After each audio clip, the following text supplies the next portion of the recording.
दोस्तों welcome to my channel. आज की मेरी कहानी है मेहनत और नेकी का फ़लसफ़ा। अगर आपको ये अच्छी लगे तो प्लीज़ लाइक एंड शेयर। मेहनत और नेकी का फ़लसफ़ा। संतों महात्माओं ने नेक कमाई की महिमा की है। वो लोग परमार्थ की राह पर तरक्की नहीं कर सकते जो मेहनत की कमाई छोड़कर दूसरों पर बोझ डाल देते हैं। पूजा के धन चढ़ावे और भेंट पर पलने वाले और चोरी ठगी बेईमानी धोखे छल कपट आदि द्वारा पराया धन हथियाने वाले लोग अपने आप को ही धोखा दे रहे हैं। हक हलाल की कमाई परमार्थ के लिए वरदान है।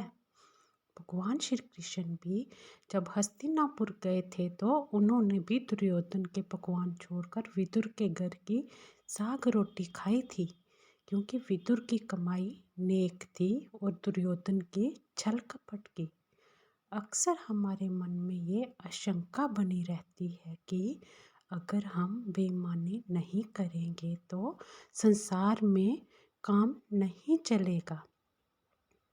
परंतु जिन लोगों ने नेकी और ईमानदारी से काम किया वे सदा यही कहते हैं कि ईमानदारी की कमाई में बहुत सुख समृद्धि और बरकत है और प्रभु स्वयं उनके काम किसी न किसी तरह से पूरा कर देते हैं।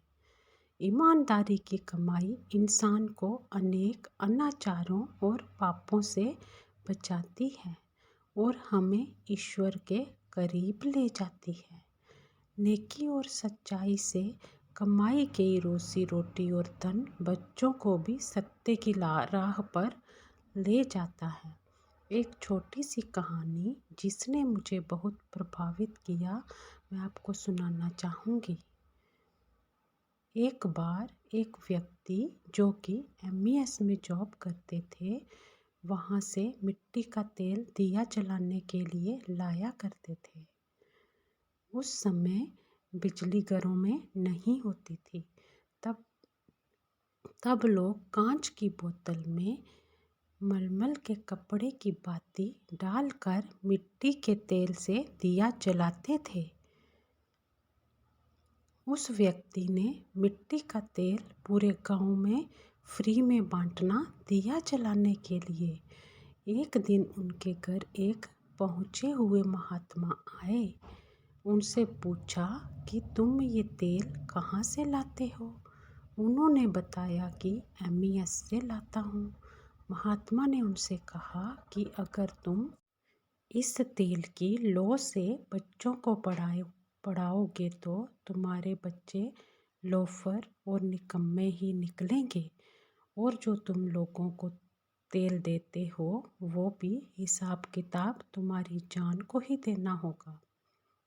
उस व्यक्ति ने उन महात्मा की बात गांठ बांध ली और जो तेल दिए के लिए लाते थे वो पैसे से लाना शुरू किया और हक हलाल की कमाई ही अपने बच्चों पर खर्च की।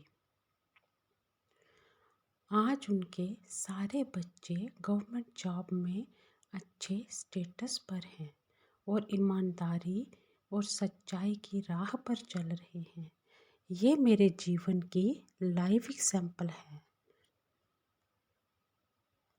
अगर आपको भी इस कहानी से अच्छी सीख मिली हो तो आप भी नेकी और सच्चाई की राह पर चलकर अपना परमार्थ और स्वार्थ दोनों संवार सकते हो।